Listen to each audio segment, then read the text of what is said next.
15 Minutes with Federal Training Academy, where busy professionals gain valuable insights in 15 minutes or less.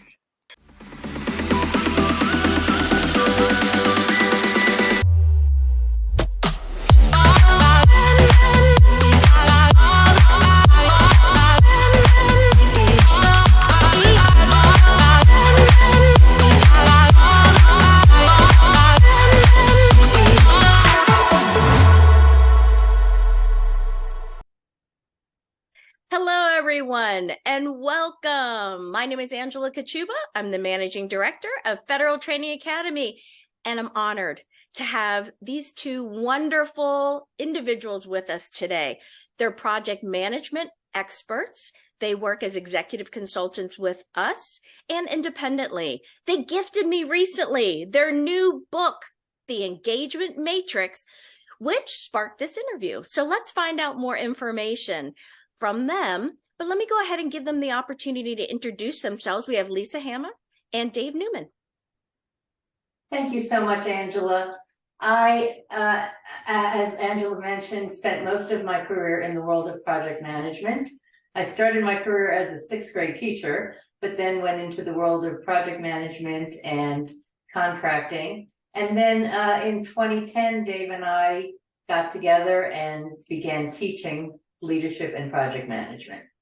Dave? Yes, and I'm Dave Newman, Lisa's partner, business partner. We teach project management and leadership. As she said, my background is engineering, and I did engineering for several years, mechanical engineering, moved into a project management role, and then into a pure management role until I decided to take off on our own company, and have been enjoying life ever since as an entrepreneur and project management trainer. And now author. Thank you, Angela, for having us. We appreciate that. Thank you both. You're fantastic. And we've had the opportunity to work a bit together. So I'm really excited for this interview. Let's get started with the first question. Here we go. All right. So you've worked more than 20 years in project management and have significant credentials, which we are happy to list online. In your opinion, what seems to be the most urgent message that you would like to share with project managers, other project managers, especially given our current work environment?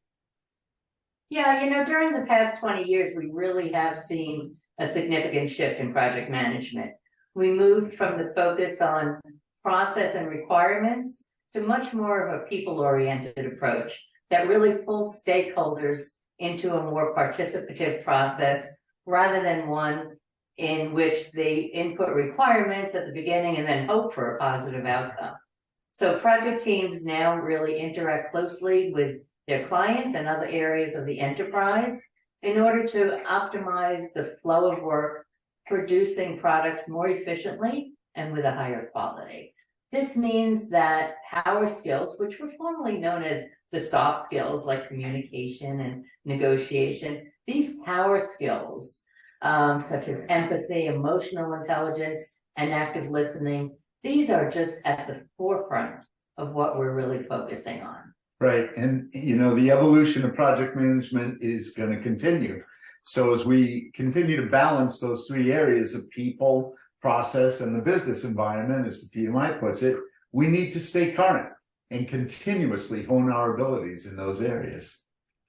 And there is our engagement matrix. There it is. And those are the three. We have those three that were just listed right there, those three key areas. And so in particular, that collaboration piece, that's a really hot topic in the leadership field right now.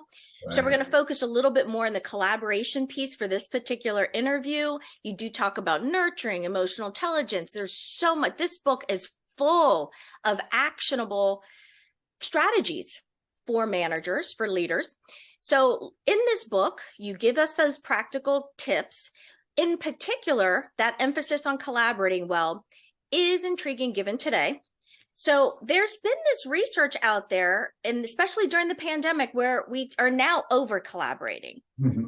So how can individuals really stop over collaborating, and instead of thinking collaboration is the answer? I think years ago, the push was to collaborate, right? Mm-hmm. Collaboration is good, not collaborating is bad. But nowadays, we want to make sure we're collaborating for results. So what are Right. your tips for that?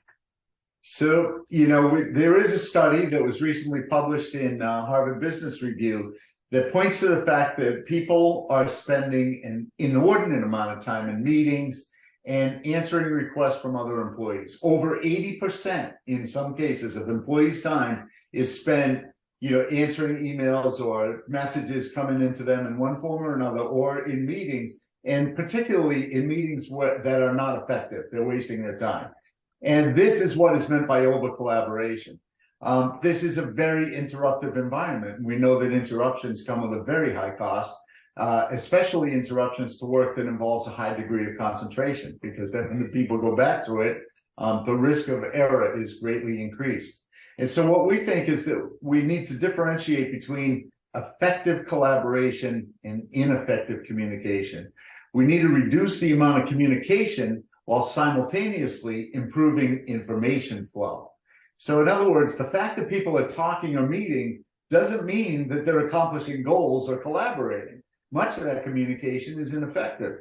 So we need to be effective with meeting management and other communications. We need to get our teams out of those meetings and back to work. And we can do that through the use of technology, such as automated dashboards and communications planning, in order to streamline the ways that the organization can make use of those different technologies, like Slack and Teams and Zoom, in order to improve information flow. So it's great that people talk, and we still think collaboration good, not collaboration bad. We just think that we need to differentiate between what really is collaboration versus just trying to figure out what's going on in the company. That's not collaboration, that's just communication. And meetings are not a bad thing. Meetings are necessary, Yes. but they have to be there for the right reasons, right? So you don't need a meeting just to talk about status. You can do that, as Dave said, through some technology. But you want to have meetings that are effective. You want to have meetings with an agenda, and you want to have a purpose, and you want to stay on time and do all those other things to really encourage collaboration among the team. Right. I recently read online in LinkedIn that an individual, one of the top LinkedIn voices, had mentioned people don't often complain about over communicating. And I disagree, right? To Dave's point, to Lisa's point, where it's how we're communicating that's important. So for example, I would much rather have a 10-minute meeting getting those key points rather than a 90-minute meeting full of rambling, because Absolutely. came to the meeting without an agenda or without the specific strategic communication that we wanted to provide. So I am all about what you just said. That's fantastic. Absolutely. And we actually, Dave and I, just between the two of us, we have a 3-email rule. So if he sends me an email and I answer it, and then it's still not answered, we pick up the phone or we go see each other. We don't keep going up and back, because to your point, that over communication just becomes so weary. It's just so tiresome to just keep seeing all these emails. Like you said, pick up the phone, meet for 10 minutes, get it straightened out and move on. Right. Choose that right mode of communication. I have a 3 strikes and you're out rule too. Let's do question number 3. So I do know that, and these are the 3 key areas in your book, and you go in depth in these 3 areas of performance, collaboration, and strategy. You're experts in project management. And so your book emphasizes those 3 areas, but in particular, project managers, leaders do need to shape their team's culture. So what would be the top 3 tips that you would give to managers to shape that team culture effectively? So I'll start. Well, first of all, pay attention, right? Look to solve interpersonal problems at the seed level before they blow up into aggressive conflict. We often hear people say, well, ignore conflict, it will go away. It doesn't go away. We need to address it. So do what you need to solve this interpersonal conflict before it gets too far. Second, and this is cliche, and I know people will say, oh, I've heard that a million times, lead by example. Lead by example. Demonstrate those behaviors that you hope to see spread throughout your organization.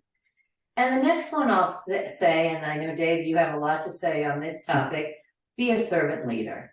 This means providing the environment that enables your people to be their best selves, protect their time, give them flexibility and autonomy, and be there for support when they need you. Being a servant leader doesn't mean being soft, being easy on them. It means being there for them, to serve their needs. Mhm.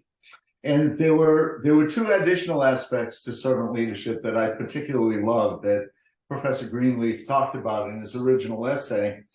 One is that if we are acting effectively as servant leaders, then those who work on our team, those people that work with us, will grow and mature as a result of working with us. So that is a key to motivation as well. It's enabling people to have an opportunity to master their craft and to better themselves. And the other one is, and let's make sure that we all work for the betterment of society. Let's ensure that the actions that we take serve the needs of those least served by our society. So always keeping in mind what we can do from a project management perspective to make the world a better place.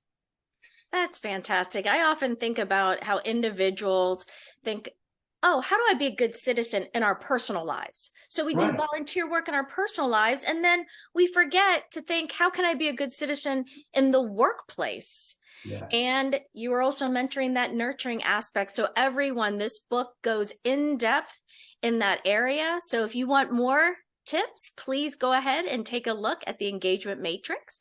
I'll list that in the notes here as well. And are there any last words?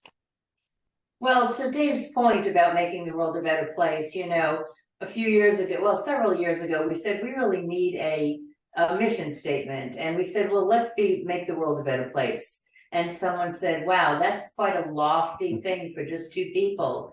And you know what? It's just one step at a time. Everyone can make the world a better place. So to your point, Angela, if we all just try and do one thing a day to make someone's life a little bit easier, a smile, a thank you, those are the kinds of things that will go a long way. It doesn't have to be expensive. It doesn't have to be hard on you. Just telling someone you appreciate what they've done will make somebody's day a little bit better. Absolutely. Recognition in the right form for absolutely. You Any bet. last words, Dave? For me, my last word is that, you know what, as project managers, you have tremendous opportunity. There's huge opportunities nationally and globally, openings for project managers, and that's true, but that's not really what I mean by opportunities for project managers. As project managers, we have direct access and to engage with people and to truly change cultures. And so as we convince people of things within the workplace, maybe people come into the workplace with a little bit of bias, a little bit of baggage, and we start to get them to remove that baggage and leave those biases behind, and then they go back out into the community and carry that with them, and it spreads and grows. And so not only do project managers have a tremendous opportunity to change the world, it is in fact project managers who are changing the world. In the workplace and beyond. Thank you both very, very much for joining us. You're fantastic. A pleasure to work with as always. Thank you. Thank you so much. Thank you, Angela. Our pleasure.